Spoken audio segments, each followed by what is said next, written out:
This is the Criterion Creeps podcast, and tonight we're talking about Rififi from 1955, directed by Jules Dassin. The synopsis of the film from Letterboxd: out of prison after a 5-year stretch, jewel thief Tony turns down a quick job his friend Joe offers him until he discovers that his old girlfriend Mado has become the lover of local gangster Pierre Gruter during Tony's absence. Expanding a minor smash and grab into a full-scale jewel heist, Tony and his crew appear to get away clean, but their actions after the job is completed threaten the lives of everyone involved. So, this movie, RJ, I'd never seen before. Really? Never. I just assumed you had seen. Yeah, so this has been on the radar for a long time. I've always wanted to see this movie.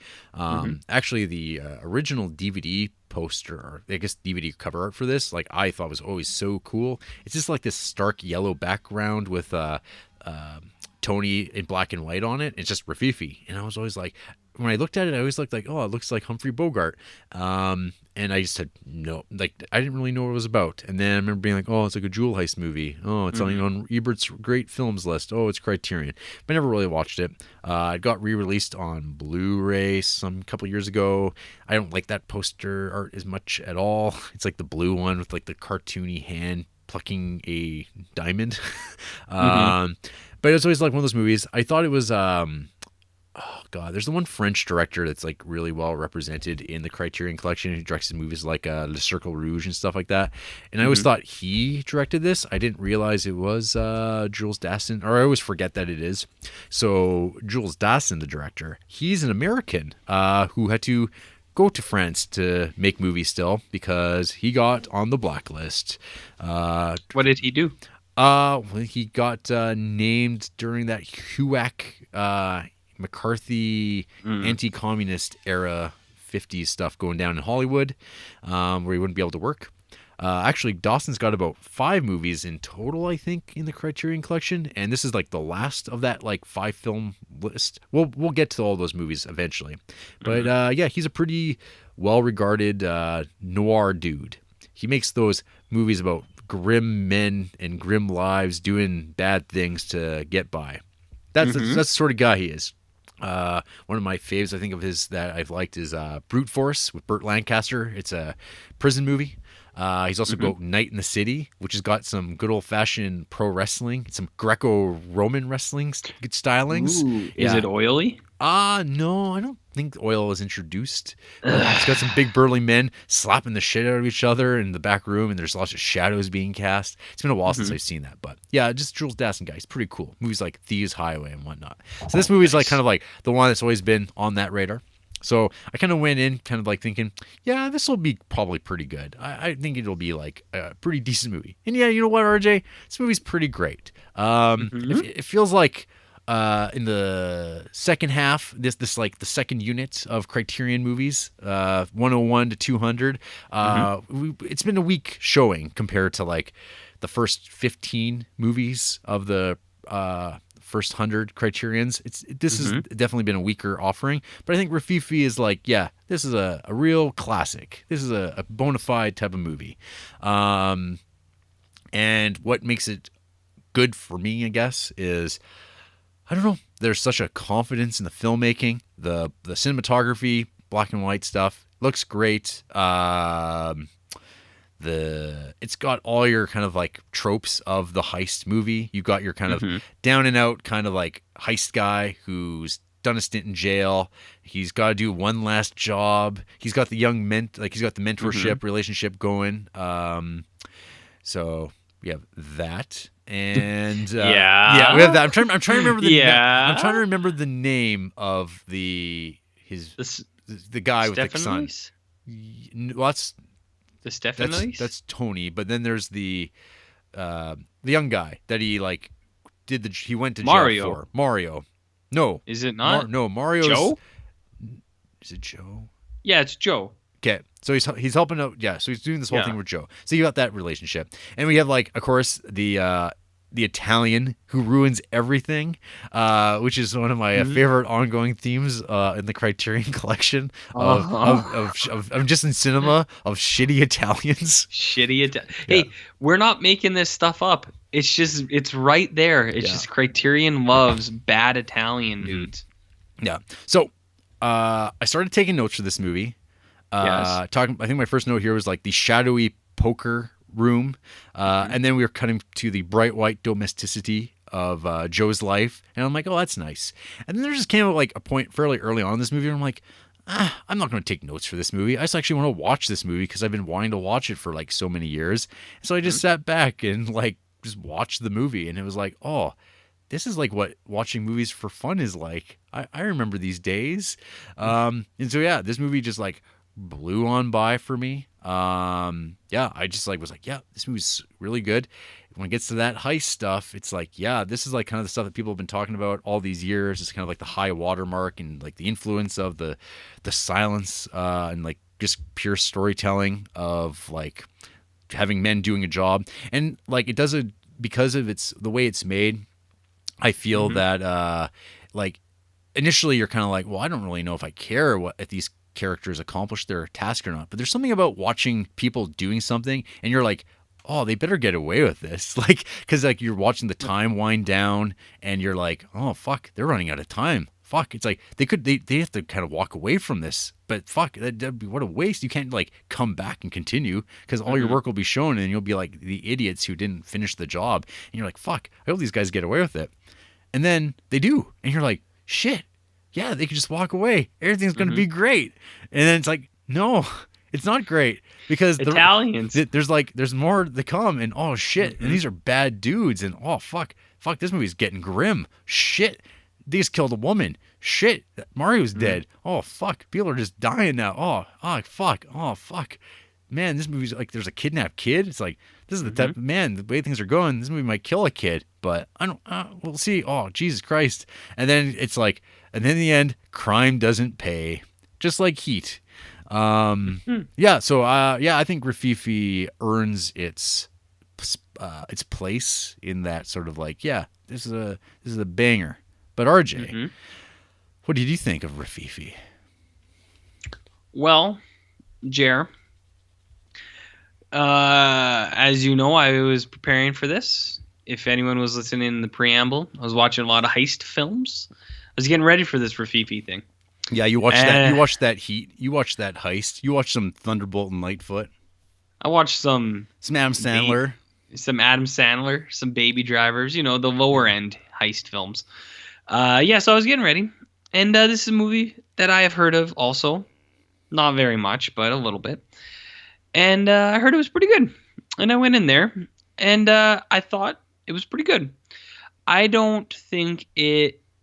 For me, I don't think it was as great as I would have liked it to have been, as great as it seems like everyone else seems to think. But I did think it was really good. This isn't like last week where I just totally shit on your fucking parade with that My Man Godfrey stuff. But no, Rififi, I think is good. It didn't blow my dick off. It's not Ninja Scroll.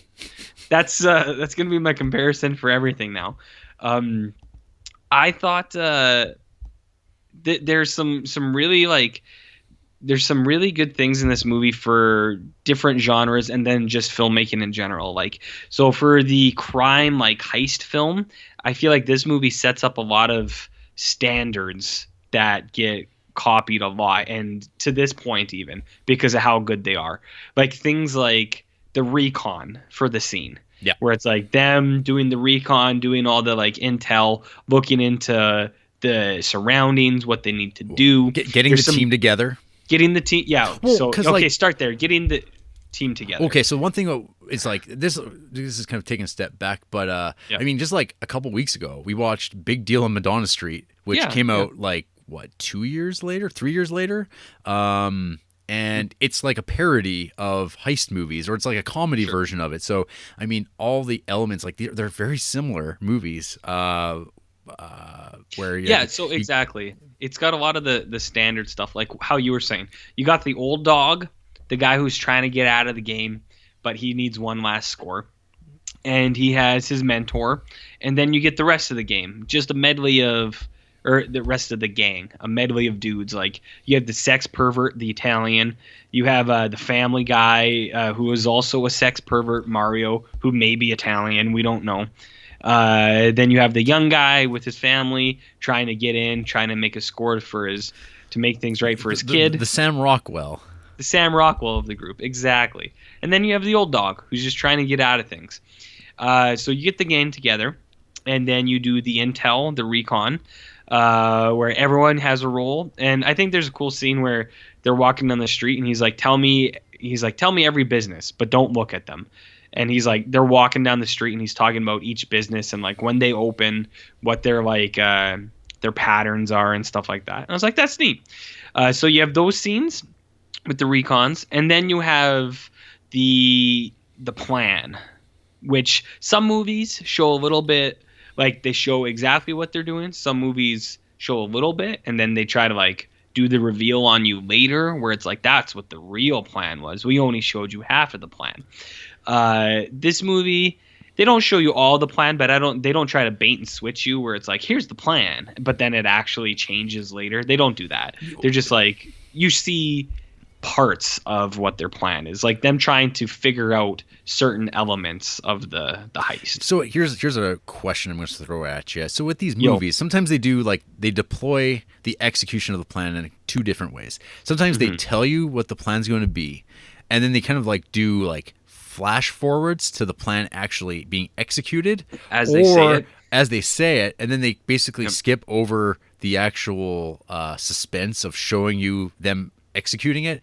And then sometimes they show you what's going to happen in an ideal situation, and then you get two versions of what's going to happen. You get the perfect version of the plan, and then you get the what actually happens. Right. Do you have a preference at this point of what you prefer to see in a movie? My preference is that they do it well. Just do it. I think both are good. Just do it good. I guess but I mean, narratively, what do you find more satisfying? I think it's a toss-up, right? Like, because there's the one where, I don't know, I think both are satisfying, where like when they're describing it and it's going off and you're just like, yeah, this is nice, like it's really flowing well. And then there's a joy and an excitement when you see it not going the way it's supposed to too, because it's kind of surprising. So I don't know, I like both methods. It's just, I guess, as long as they don't phone it in. So that's a cop out right there. That's a pretty cowardly response. Them's the Brits, buddy. See, what's your preference then? I think sometimes, like, I'm not sure if there's if you want to keep things clear to your film, to your audience, you want to lay out what the goal is. So then when the audience is watching it, they know what's going to happen. Like they understand like the walkthrough. Because sometimes there's like the two attempts. There's like their walkthrough, and then there's like I think of like Reservoir Dogs. Like there's a movie that like doesn't even show you the robbery. Like it doesn't actually show you the heist. All you know is that you get these brief little glimmers of it, and you know it went wrong. You get the build up, you get the casing, but it's all about the character interactions and like the fallout. And again, it's more further like character driven. So I mean, that's like that movie's got a very different goal. It's not about like showing you like the painstaking research of like this is how bank heists actually get played out. There's so many things. I mean, within the heist genre, I mean, there's these types where it's like about people going through walls, which is like its own grouping. And then there's like bank robbery movies. And I see that people don't really differentiate between those. Like right now, as a matter of fact, Letterboxd has that like compiling of lists of like what are the best heist movies, and the types of movies that people list, it's like all over the map. Like a bank robbery movie like Dog Day Afternoon or Rififi, I feel fit in a different category from something like this or like Ocean's 11.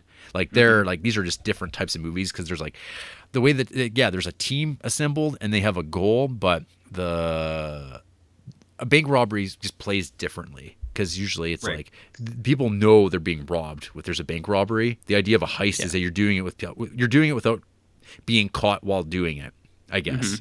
Because in a bank robbery, you're caught as soon as you commit the crime, but you don't want to actually be arrested, I guess. Like, people know you're doing it, So it's like, it's a different thing. And I guess I didn't think about it until I articulated it. So it's helpful for me to talk these things out loud. So what I'm getting at then, RJ, is, again, yeah, you're right that it comes down to the telling, I guess, of like what the goals are. But I'm trying to think of like what movies I've liked the most that have executed the layout. And I think Ocean's 12 and Norbit, I think you were saying, were your favorite heist films. Yeah, I'm not a fan of those Ocean's 11 movies, those Oceans things. And I do believe we have an Ocean's 10 coming or some shit. No, it's Ocean's 8. There you go. It's got my girl Kate Blanchett in it. Get it right. Oh my god, what a waste of her. Well, I don't know. Sandy Bullock is in there. Oh. Who else is in that? There's a lot of fucking ladies in that thing. Eight of them even. There's 8 of them. Mindy Kaling is in there. There's there's more people. And just to be clear to people, I'm not objecting to this movie because it's like, SJW with females. It's like, no, it's going to be because it's going to have a shitty script, probably not be funny. That's what always happens.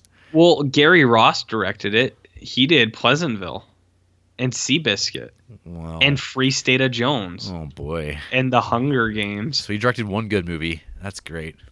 Yeah, one good movie. Anne Hathaway's in there. Helen Bonham Carter, Rihanna, Sarah Paulson. Oh, man. Yeah, Dakota Fanning. Man, Matt Damon, apparently. If it's got a great script, awesome. But usually these movies have bad scripts. Gary Ross wrote it, and he wrote those movies I named, but also Big, featuring Mr. Tom Hanks. And Olivia Milch wrote it, who only has one other credit, and it's a movie named Dude. Whoa. Which I've never heard of. So that derailment aside, continue wherever you were at, talking about the tropes of the heist. Like tropes, just the standard practices, right? So you get the crew set up, you show the plan. The way this movie does it is they show you how they intend to execute certain parts of the plan, but they don't show you everything. Yeah. So they show you how they're going to, you're along with the ride while they learn how to disarm the alarm system. And that's like a big part of the plan, because everything else, you don't see anything else. All you're there for is learn as they figure out how to do the alarms, which is cool. So you have the plan, and then you have, I think, the break point where before you're actually doing the execution, you have the point where there's like characters kind of doing their own things. And most of the time, I think it's to set up the turn later when you have a character make everything go south. So in this one, you kind of have where it's like the guys are at the club, and the creepy Italian dude is really into that lady, and they see the Rififi song and dance, and so you have that, and it's like a break in between stuff, and then you get to the heist. And that puppy goes like clockwork. This movie's pretty special because it's all silent, which is, as if you listen to the first part of the show, you'll find that's what I think the best part of some of these heist movies are. Like Heat, the sound in that movie, which was so good because it was just natural ambient sound, kind of like in this movie. So you don't think that the movie, the whole sequence would be improved with some like Arctic monkeys maybe playing over it? It's just like, it's so stupid, and that's why I liked Heat so much, is because like those scenes, it's like that's just the actual sound of what's going on there. You don't need this soundtrack and this score of like music going on top of it, because that's all you're paying attention to then is the music. It's so what you're showing doesn't really matter unless it's like in tune with the music, which is like cool, I guess. But if that's all you got there, that's not much. Like, anyways. So they go into the heist, and it's like you said, it's kind of a cool, like, tense sequence, because you have the clock going, you have the no sound going, and it's like what, like 15, 20 minutes of the heist where it's like silent basically. Right. The whole movie. And they have some really unique stuff like in that, the whole heist, like the umbrella thing. That's super cool. Like what a novel thing to have, like this sound sensitive portion of the heist where they have to devise a way to limit like stuff falling on the floor. So they like pop this umbrella down. That's pretty cool. I like that. I also like seeing people of the team have a role that gets filled, and then they're job is kind of done. Like you have Joe come in and just break the ground down, and then when he's done, he's just like fucking wiped. He's like, I'm tired, man. And he like sits on the couch and he drinks a bottle of champagne or wine or something like that. Mm-hmm. Maybe it's fizzy bubble, who knows? So he sits there and then he's like wiped out. And then you have the next guy go to work. You have like the old guy come down to do the alarm, and then you have the next guy, like the safe cracker. Oh, like yeah. they all have their roles, right? And I like seeing that because there's so many times where it's like, it's like, why are you on the team? Well, you need to have a role. Well, just like, the whole intelligence too of like breaking down the alarm, like how they figure out how to do it. It's like so well done. And it doesn't feel like it's filling time. You're just kind of like, oh, this is an interesting thing. This whole process of like how they would figure this out. And I was just wondering like, man, the amount of time now to be like a thief, like a professional robber. It's like, is this why people just like back up their pickup trucks, wrap cables around an ATM and pull it through a fucking wall? It's just like, fuck, I don't care. I'll be on camera. I'll just wear a snowsuit. No one will find me. Yeah. Yeah, exactly. Which we never got into, but like disguises is a big thing I like in some of these heist things. Mm-hmm. Like when I was talking about Thunderbolt and Lightfoot, that has my favorite, where it's just like the pantyhose on the face, and it's like the really squished face. George Kennedy looks awesome in that stuff. Yeah. But disguises are cool. But anyways, back to Rififi. So you have the actual heist, and then you have the getaway, which in this movie is pretty short. Which is like what you were saying. You're like, oh shit, they got away with it. You know, but then you have to turn. 28 minutes is how long the heist goes for. Yeah, which is pretty amazing. Where the music completely drops out. Which apparently the composer George Auric, he wrote music for it, and he was like, yeah, no, it doesn't need this at all. Yeah, that's a good good call. That'd be nice to, no, it's so much better without. It's so much more special. So they get away, and then you have the turn where you have one guy just fucking blow it. And it's usually either because of a relationship he's in where he lets something go, or they're flaunting what they got and someone catches wise, or I don't know, something like, you get cocky, like this guy, who is actually the director playing the sexual pervert. I don't know if you saw that. I did not. That Jules Dassin plays Caesar, the guy who blows everything. So he's doing both. He's flaunting it, and he's trying to get in the relationship. So he gives that tart lady that he likes the big ring, and then the bad dudes find it. And then you have a different part, which is like an escape, also showdown, and that's kind of the end of the movie. So like that's like those are pretty general things that happen in lots of different kinds of movies, not just heist movies, well, other than like the actual heist thing, but like just the kind of way it flows out. But it all works really well. And I don't know, like I'm sure there's movies that did it before this, but I thought this was a pretty early example of doing it really well. So the director I couldn't recall earlier, Jean-Pierre Melville. He's a Criterion future creeper. He's got that Bob Le Flambeer, which is like same year as Rififi, and they basically both kind of created the modern heist movie. So just the way these movies were made. Good old Francois Truffaut himself, Mr. 400 Blows. He says it's the best film noir he'd ever seen. He said it was based on the worst noir novel he'd ever read, which I guess tells you, goes back to your comment about like a well-told story is more important than anything else. Because you can take something that's like meh and then elevate it by making a movie about it, I guess. What does Truffaut know, though? That guy sucks. That guy. But anyways, so that's Rififi. I liked it. I thought it was good. It didn't like wow me or anything. I'm telling you, man. After all that Puppet Master shit, like I've really been in a slump with these Criterion movies. Like there just isn't anything that's been really blowing my dick off like Ninja Scroll. So I don't know. I do think it is very good. I just me personally, it didn't like wow me, but that doesn't mean much. It's a very cool movie and it's very well done. And I see why it's in the Criterion. It's good stuff. I also, like you, didn't have many notes. I did have the only note that sticks out to me that I think is relevant to mentioning is Egon feeding a cat. Because I think there's a scene where some dude looks like Egon from Ghostbusters, and he's just petting a cat. And for some reason, I felt like that was important enough to write down. So I don't know. You find it.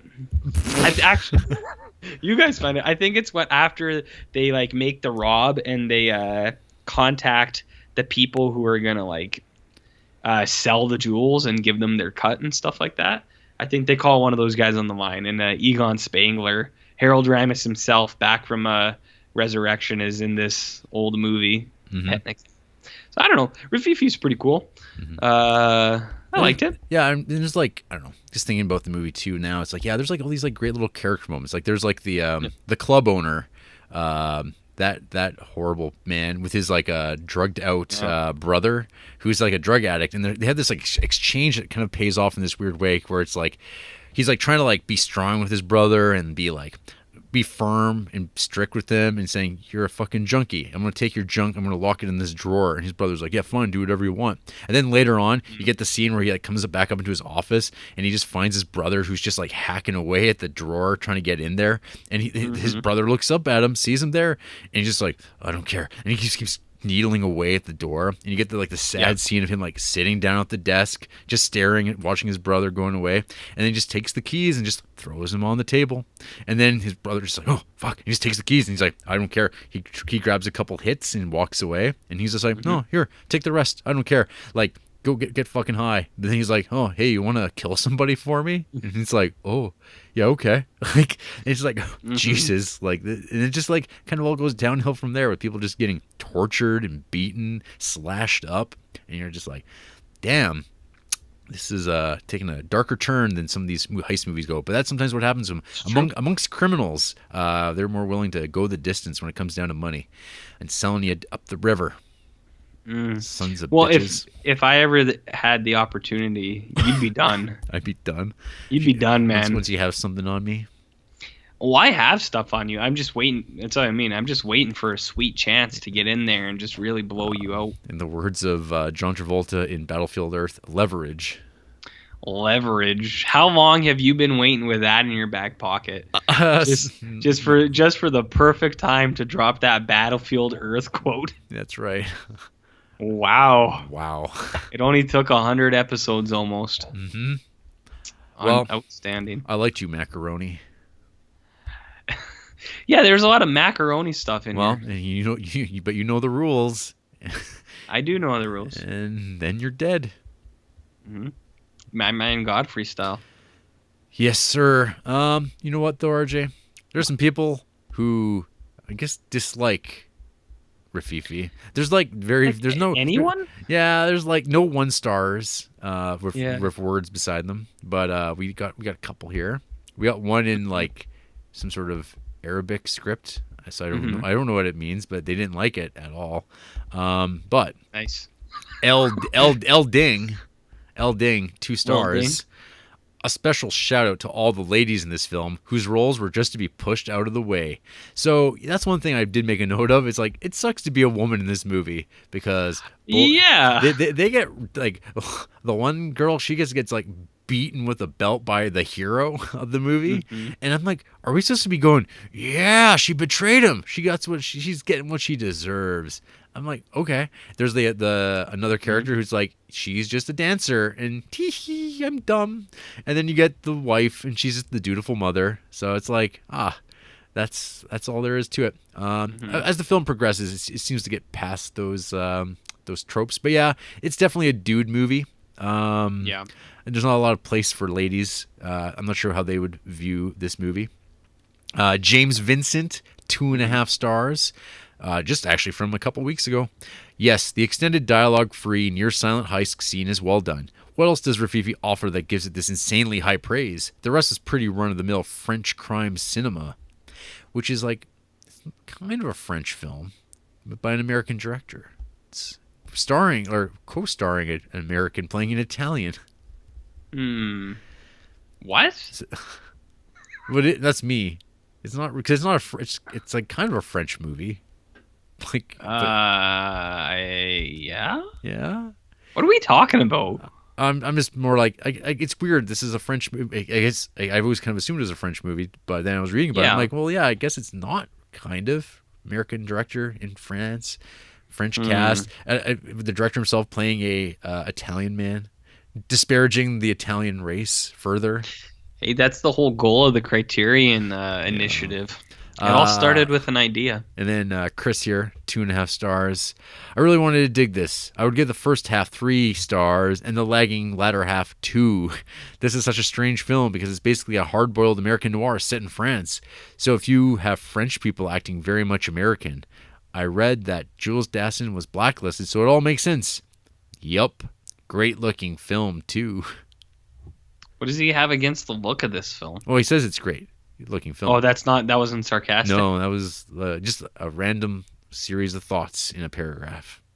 There's not a lot of disdain headed toward this movie, which is understandable. I don't know. Well, that's what I mean. There's nothing to dislike about it. Yeah, I mean, I don't think so.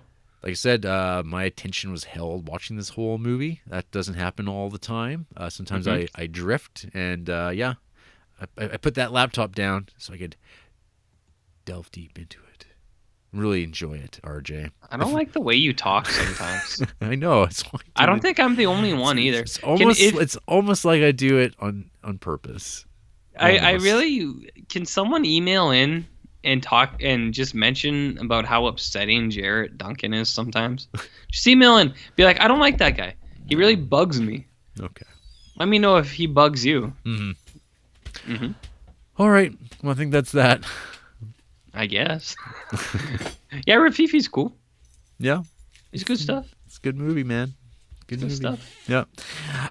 After the break, RJ broke the rules. And he knew them.